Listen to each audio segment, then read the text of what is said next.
Good evening to all. I'm thrilled to welcome you all for today's webinar on monitoring a primer. I am Vijay, manager at Mediversal Academy, and I have the privilege of introducing our esteemed speaker for the day, Dr. Rajesh Kumar Chand. Dr. Rajesh is a senior doctor and head of the cardiac anesthesia and cardiac critical care at Max Super Specialty Hospital, Saket, New Delhi. Doctor holds an MD in anesthesia and a PDCC in cardiac and neuro anesthesia and is an honorary FIACTA. He has extensive experience in cardiac anesthesia with special interest in off-pump coronary artery bypass surgery, hemodynamic monitoring, and critical care. Dr. Rajesh has contributed to the field through 10 national and international publications and serves as a reviver for the annals of cardiac anesthesia. He is currently serves as Associate Vice President of IACTA and has previously held on key roles including Secretary and Executive Council member of IACTA. He is also an FIACTA examiner and formerly served as Assistant Professor of Cardiac Anesthesia at AIMS, New Delhi. Over to you, Doctor. Well, thank you, Vijay, for your kind introduction. A very good evening to all who are tuned to this session. And at the very outset, I would like to thank the Mediversal and Vijay for having me on this platform. And today I'll be talking about the subject of monitoring. And as Vijay said, it's intended to be a primer. What I mean is it's intended to be a introduction to the subject, a trailer of the what monitoring can be. This is the overview of my talk. I'll describe what the objective today evening.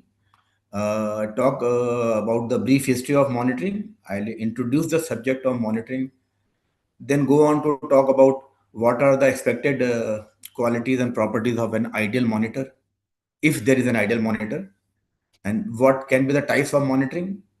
We will spend some time talking about things which are not written in so many words in the textbook, and then I will go on to the holy grail of the monitoring which we cannot do, which we aspire but we cannot, and then we will try to peep in the future and look at some take-home messages.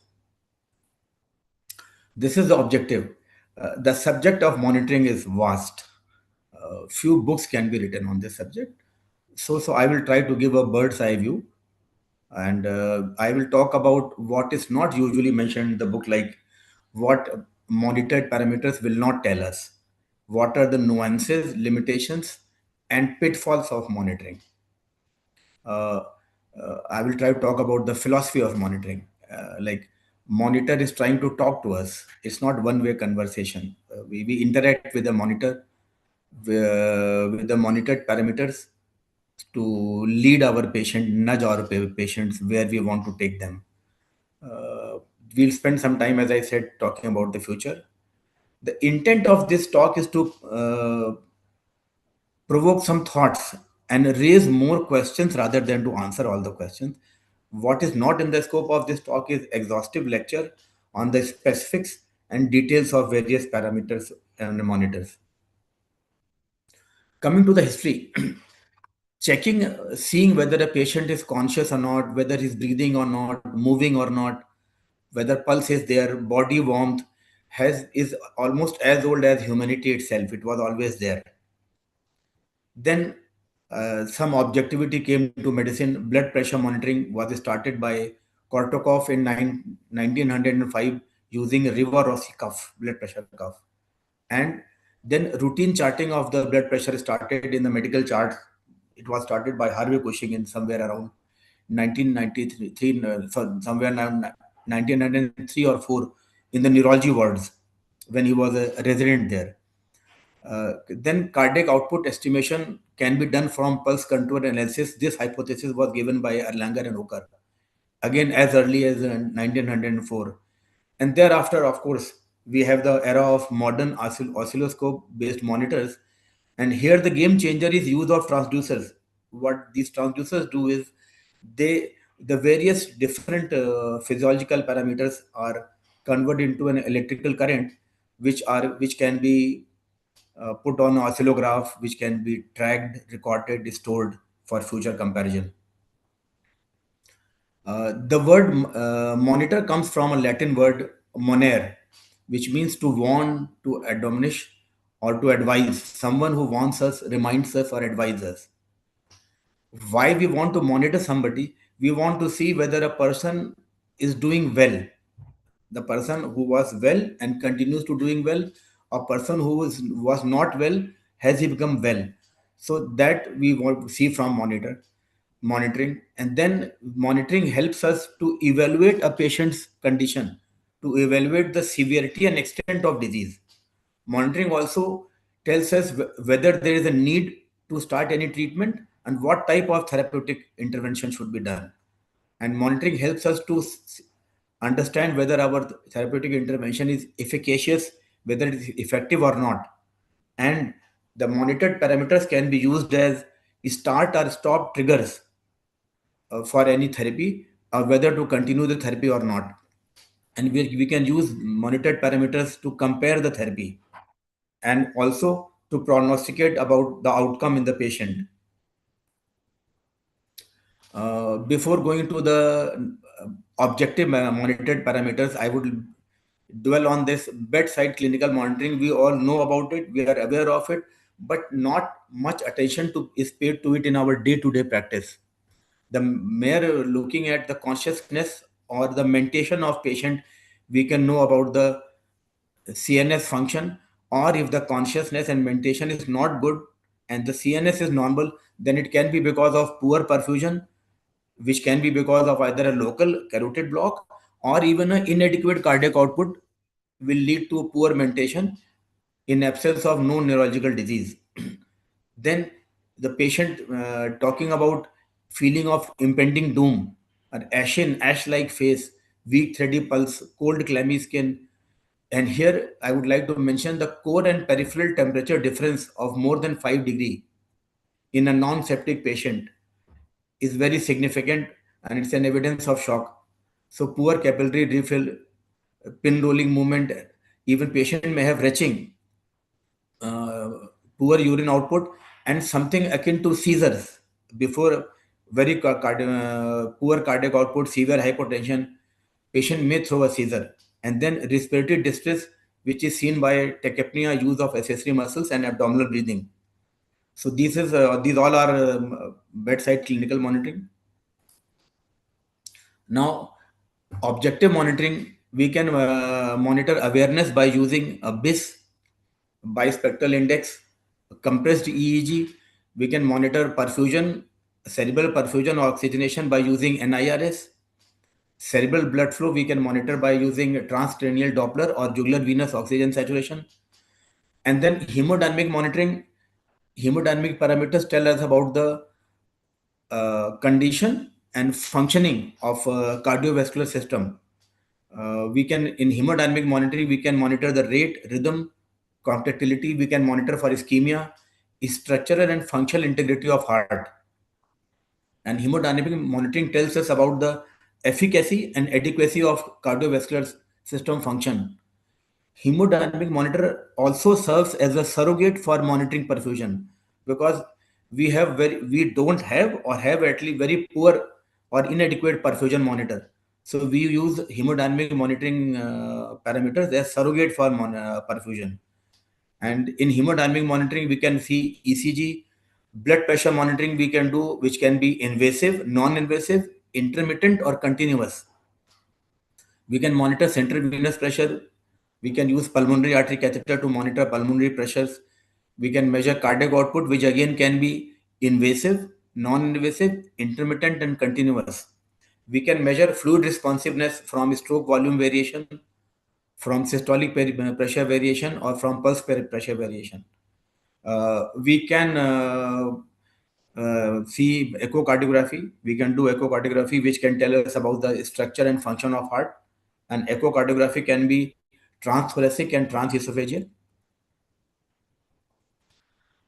Coming to respiratory function, we can monitor respiratory function from PFT, from ABG and pulse oximeter. In regarding temperature, we can monitor core temperature by monitoring nasopharyngeal, tympanic, rectal, and urinary bladder temperature, or we can monitor the peripheral temperature. And as I said, we have very inadequate and maybe upcoming monitors to monitor perfusion, we can use NIRS, uh, two electrodes of NIRS on the head and two on the body, and the differential tells us about the perfusion. Then we can use lactate or mixed venous oxygen saturation also as a perfusion monitor. Less commonly used and more as a laboratory tool, and for as a research tool, we can use sublingual capnometry or intragastric pH monitoring as a perfusion monitor. And some novel technique like this is a pulse oximeter by name of Massimo, and the sensor gives us a pulsatility index, which is a number, and the change in the pulsatility index can tell us whether the perfusion is becoming less or more. This is a very subjective number, but yes, by tracking this number, we can have some idea about the increase or decrease of perfusion. Then these are all absolutely in the research phase.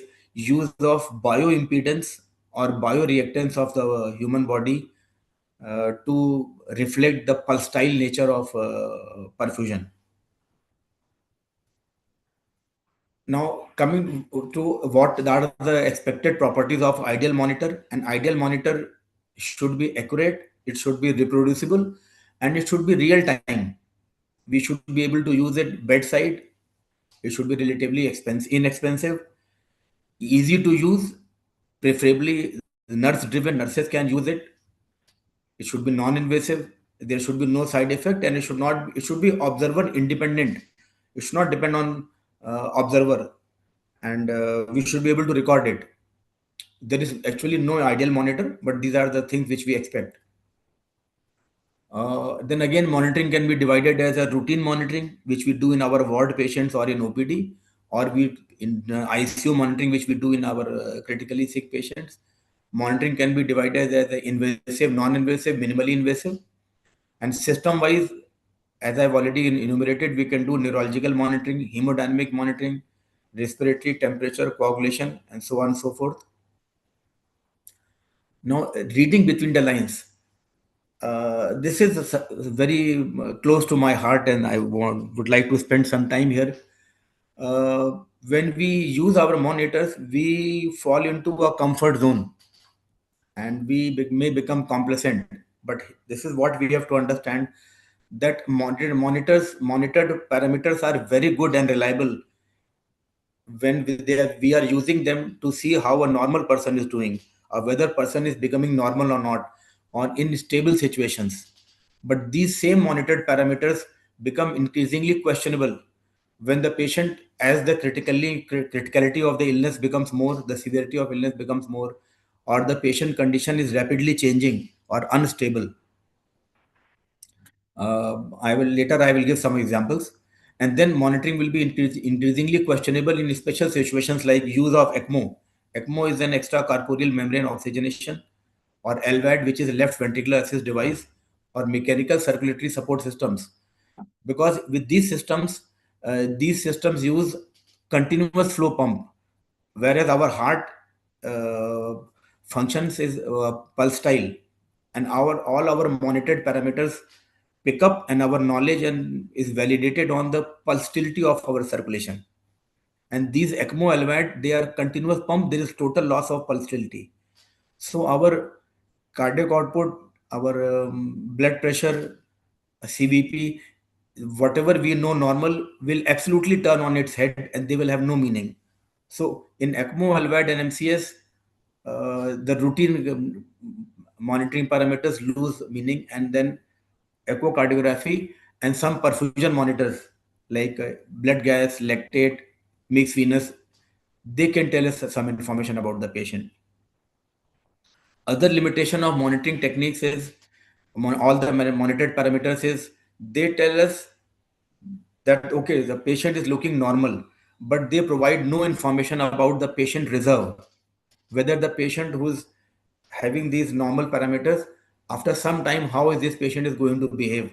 Or if we are doing laboratory investigations and monitoring kidney or liver function, a normal creatinine and normal LFT does not give us any idea about the patient's kidney or liver reserve. And similarly, the extrapolation of these monitored parameter findings becomes difficult and inaccurate with increasing criticality. For example, if a normal patient is there and we see that the blood pressure and heart rate is normal, patient is conscious, this patient is normal and we know that. But a patient who was on ventilator in ICU and in septic shock, this same patient, if he is having normal heart rate, blood pressure, it does not tell us whether the patient is doing all right. This patient may be critically sick. About the myth of normal, I'll talk in the next slide. And the other problem of most of the monitored parameters is they give us one time value in the patient, whereas the patient is presents us with a very dynamic and changing processes.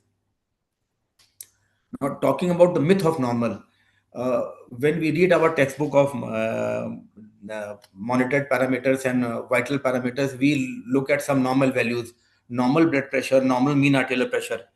But we have to remember that the auto regulation the of changes with a patient who is hypertensive, his or her auto regulation will be set higher, and a patient who is with a controlled blood pressure auto regulation will be lower. So a patient with uncontrolled hypertension, if suddenly will bring the pressure very low, and we think that these are normal values, those patients vital parameters and urine output, they may suffer, because this patient is used to performing vital functions at a higher pressure. Similarly, oxygen saturation. Oxygen saturation will be 100% or 95-97% in a normal young person. A patient who's more than 60 or more than 70 will have a normal saturation of only 90. Or COVID has told us, during COVID we saw that saturations of 87, 88 were very common and patients were not harmed. So normal saturation, a normal value will be guided by patient's condition and what patient is used to. Similarly, a patient PCO2, a normal person will have a PCO2 of 45, and at 55 he may become sedated and he may have CO2 narcosis, whereas a patient of COPD will tolerate a PCO2 of 60, and he will tolerate a oxygen saturation of maybe 85 also. Similarly, um, hemoglobin CKD 8 will be normal for in CKD patients, whereas hemoglobin of 10 will be abnormal in a patient in critically sick patient in ICU who is having poor left ventricular function and who is difficult to come off ventilator. So even at 10 or 12, I would like to give blood. So same thing holds for sugar, and especially the special situations in sugar and regarding sugar management. In post-operative situation, a sugar of 180 also can be considered high and abnormal. And same thing about brain protection, that we need to have a very narrow window of sugar, maybe sugar of 120 to 150. And similarly about temperature also, when we are using temperature as a parameter for brain protection or intraoperative, we may want to maintain a temperature of 35 to 36 to protect the brain. So that is all about the myth of a normal value. Now coming to ABG, we have to understand that a normal ABG value may tell us a normal person is doing okay, but a normal ABG in a critically sick patient needs to be interpreted very carefully, because we have to remember that ABG is telling us all the values in 5 liter of blood, whereas the human body contains 60 liters of water. This 60 liter of water in the cells, that composition we are trying to assess by extrapolating the finding of ABG to the human body. So in critically sick patient, this extrapolation that ABG normal, that means intracellular and extracellular fluid values are normal or they are similar to ABG, will not hold correct. Similarly, pulse oximeter, uh, of saturation of 100 in a normal person or saturation of 100 in critically ill patient may not hold same meaning. And pulse oximeter cannot be used as a perfusion monitor in its current context. Now, coming to non-invasive blood pressure, here I want to caution that we are used to reading a NIBP value on the monitor. And suppose the NIBP value reads 120 and 96. We are very comfortable that the value is 120 96 or 130 84. Whereas if we look closely, that measurement would have been taken maybe 1 hour back or 15 minutes back. If we take the current measurement, the blood pressure may be totally different. So it's an optical illusion. NIBP is an intermittent blood pressure monitor. It's not a continuous blood pressure monitor. This is what this is a very small thing. It looks sounds very stupid, but most of the time people ignore this and look at the value on the monitor. Similarly, when we see any monitored parameter, we have to see whether it's a measured parameter or calculated parameter. For example, in ABG, the in PO2 and PCO2 are measured parameters. pH is a measured parameter, whereas bicarb, base excess, and other and most of the ABG machines, even saturation is a calculated parameter. So the errors of calculation will amplify it will get amplified in the value. And similarly, again, we have to see whether a parameter is actually measured or estimated. For example, cardiac output it's in estimation, it's not a measurement. Now, coming to the holy grail, that is something in monitoring which we have not been able to achieve, which we wanted to do, but we have not been able to do. We don't have any monitor for monitoring awareness. We don't have very objective monitor. We use BIS in anesthesia, and BIS has been used in ICU to um, predict patient wakefulness with very poor interpretations. So we really don't have any monitor which can tell us, which can monitor consciousness objectively. EEG is there, but it's not a monitor of consciousness or so a patient who is in altered sensorium, how deeply uh, unresponsive that patient is, we have no monitor regarding that. And as I've already said, we have no monitor which objectively tells us about the perfusion of the body. And we have absolutely none whatsoever monitor to measure the oxygen demand of the body. What I see in the future, we are going to use processed EEG as an some kind of rough indicator of consciousness. Our monitoring techniques are going to become like right now the advanced monitoring is very invasive blood pressure, invasive pressure, cardiac output. But in time, the monitoring is going to become more and more non-invasive or minimally invasive, and they will become more accurate. For example, use of pulse contour analysis by use of disposable ultrasonic and Doppler patches. We can use Doppler patch on, we can apply one Doppler patch on the radial or on the carotid artery or femoral artery and look at the VTI and pulse contour and see about the contractility of the heart and what kind of output, and we can track these changes. Similarly, we can have ultrasound probes compatible with our handheld phones, routine usual phones. And I see a evolution of in the perfusion monitoring in form that right now there is more focus and there is an increasing understanding of perfusion, and we are having newer and more sensitive sensors. Like I told you in my last slide that oximeter in its current context cannot be used as a perfusion monitor, but the more sensitive oximeters are coming, which are going to give us oximetry value at very low flow, even 1 ml of blood flow. Those oximeters, the signal of that monitor, oximeter can be used, the amplitude of the signal can be used as a perfusion monitor. And as I have already said, bioimpedance and bioreactance, because with the pulsatility in our periphery, the current flow impedance and changes, and by measuring these changes and tracking these changes, we can objectively measure perfusion. But yes, this has to, yet to come. And then use of big data and AI. The we by what big data can do, like storing all lot of apparently normal looking values, which to a normal eye may look normal and will have no meaning. But if you look at large data of various normal people and see how it leads to changes in their condition, that data can tell us, help us predict the future things coming. For example, we have one monitor which tells us, currently we call it HPI.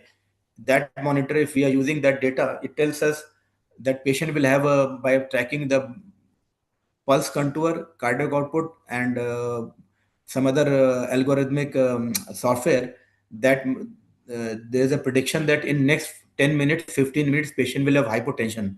And this prediction is being proven in the studies. So that is how big data and artificial intelligence is going to change our monitoring, that we can use monitor which with which we can anticipate things which are going to come. Then 3D imaging and multi image overlap, like for example 3D echo and overlapping that image with the MRI and then reconstruction. So that can revolutionize and combining that with AI can really revolutionize the imaging and monitoring. And maybe in time we will separate, we will develop separate class of monitors, like a monitor for wellness and monitor for critically sick patients. And I also see the evolution of customized monitoring. The currently there is a protocol, there is a focus on protocol driven monitoring, that we have certain set of values and we react in certain way to those values in all patients. Whereas in times to come, with our ability to predict the future events like hypotension or arrhythmia, or our capability to use big data, we will be able to, and then we will have capability to see the patient's response to our therapy. So we will be able to tailor our monitoring to individual patients, not instead of using monitoring as in a protocol driven way.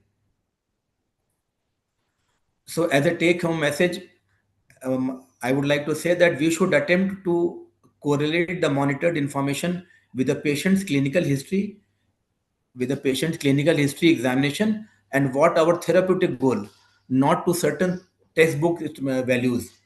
For example, we can have patients whom we will accept subclinical and subnormal values, and we will accept the, because that is our therapeutic goal, because we will never be able to achieve textbook values in those patients, either because they are in extremes of age, or they are very frail, or the cardiac function is very low, the patients are moribund. So we will have to accept subnormal values. So it is more and more about what we want to monitor, how we are monitoring, and why we are monitoring, rather than following the one set of textbook values. Here we also have to look at accuracy versus real time. It may be better to use a monitoring parameter which may be less accurate, but we can, it's more real time. So by using a real time by using real time values, we will be able to track the any changes in patient's condition, either for the good or for the worse, or the effect of treatment, instead of using a very accurate reading but which is very intermittent. So real time values are better. And then we should be able to look at integration of data rather than looking at single parameter, like for example looking at the heart rate, blood pressure, blood gas, and patient's clinical. Like for example, a patient may have a normal blood gas, but he may require invasive ventilation by intubation because patient is having severe respiratory distress. But a patient who is having a subnormal blood gas but very comfortable breathing, he will not require invasive ventilation.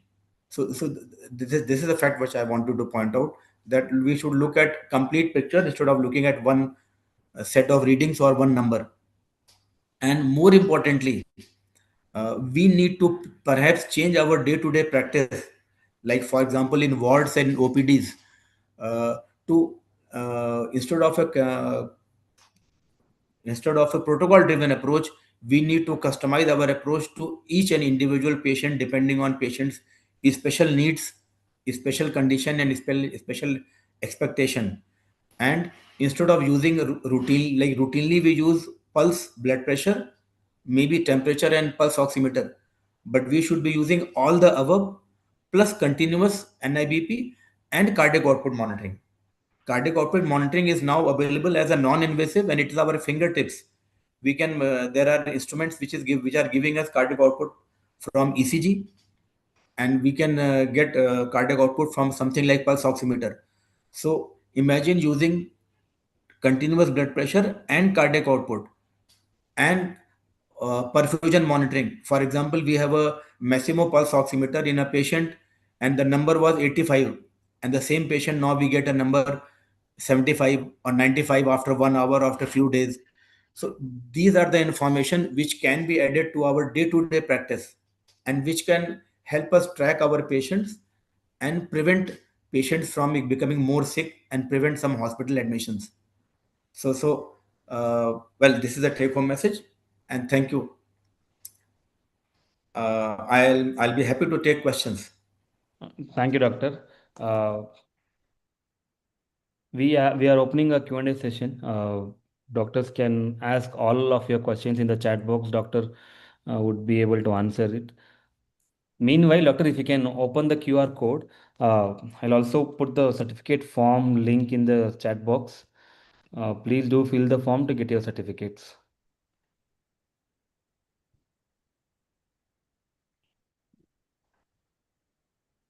Doctor, we have two questions actually. How remote monitoring is done? Urine output and fluid intake is also significant. It should also be stressed. Yes, yes, yes. So if you see, when I was talking about bedside monitoring, I did talk about decreased urine output as a very important and missed finding. So yes, urine output, oliguria, as as a surrogate marker of poor cardiac output. And regarding remote monitoring, now we have uh, the routine set of monitors. Initially, our monitors were all wired. Now the wearable sensors are there. Patient can wear the sensor, only sensors, or patient can be wired to the small system in his room, in his or her room. And then the finding in the room, that monitor finding from the wearable sensor itself, or the finding from the which is displayed on the monitor, can be displayed to the nursing station without any wires, or it can go to the physician at his home also by Bluetooth or by internet. So I hope I have answered the question. The sensors can be variable, like ECG, pulse oximeter, and no display monitor. The findings can go to the nursing station, to the duty doctor, and the physician at home. And or there can be a monitor which can be sending the same. So wireless basically. And going ahead, these can be linked to a AI system which can form a closed loop. If, for example, patient is getting fluid or some support drugs, those drugs can be altered, changed by the nurse sitting at the station without coming to bedside. That will be a open loop. Or there can be a AI intervention, that you set your goals, and when those goals are not met, the system automatically will increase the support. This is how remote monitoring can be used.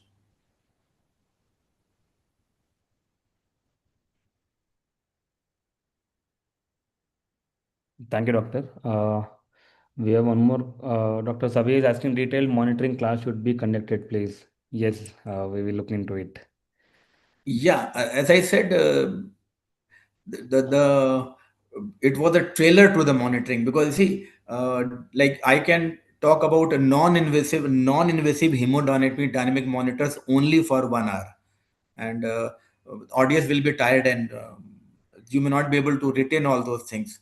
So non-invasive hemodynamic monitoring, or maybe echocardiography will, so detailed monitoring will come as individual topics. And yes. Doctor, we have one more question. Dr. Vijay is asking, what are the latest developments and benefits of remote monitoring devices for healthy individuals who wear the devices full time and data is processed in cloud and reviewed by human doctors? Uh, so can you read the question again? What I get is, what are the Sir, I'll read that again. What are the latest developments and benefits of latest remote monitoring? developments of the remote monitoring? Yes. And healthy individuals who wear the devices full time and data is processed in cloud and reviewed by human doctors. Yeah. So You see, what are the benefits? I mean, of course, there are no randomized controlled studies on what are the benefits, but intuitively we know that it will be beneficial. That healthy individuals, whether they are wearing smart watches, they are carrying their phone. The phone itself can, if you have any like people sometimes people fall or stop moving, the phone will warn, and then wearable watches can track your heart rate. Even ECG can be tracked, and these can be monitored by either human doctor or by an AI, and they can be used as advice.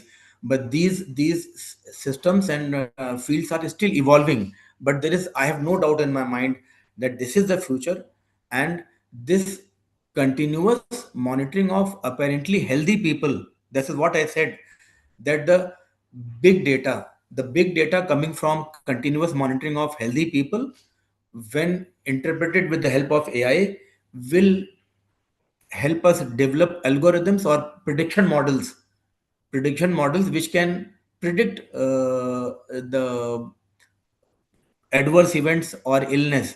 Like for example, already in Mayo Clinic in US, we have a device that camera will the patient profile on camera, the front picture and lateral picture, and patient can tell us about the intubation difficulty for anesthesia, and that algorithm of AI is proving to be better than the current difficult intubation algorithm which we use by doing Balampati classification. So yes, intuitively it should benefit, and already we are seeing the evidence. So that is how big data and AI will help us.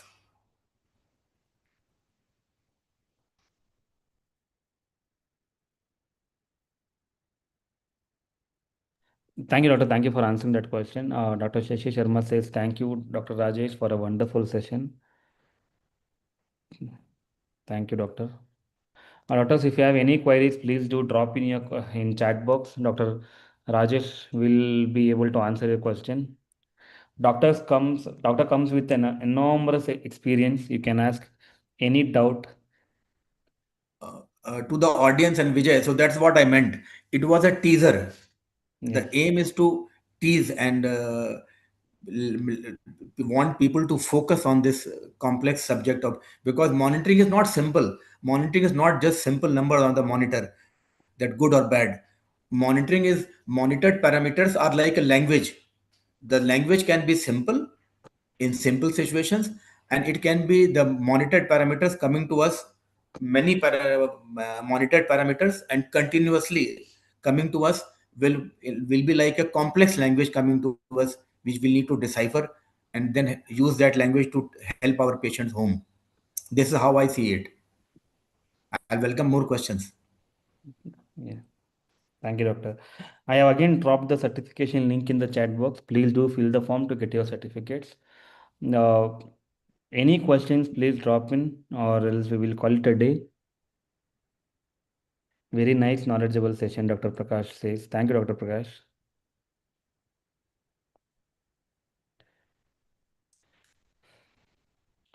Just a small announcement. We have planned wonderful sessions in the month of March. Please head to our social media channels to stay updated on all our upcoming webinar sessions. Let me also drop in our social media channel links with categorized so that it might help you to reach us.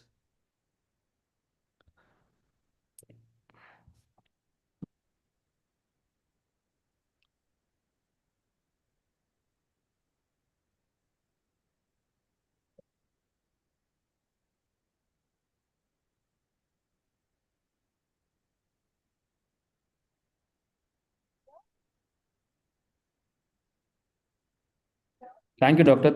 Before we conclude, I would really extend my gratitude to Dr. Rajesh Kumar Chand. Thank you, Doctor. Thank you for joining us today, this evening, and shedding this light on this particular topic on your busy schedule. We respect it a lot and we treasure it.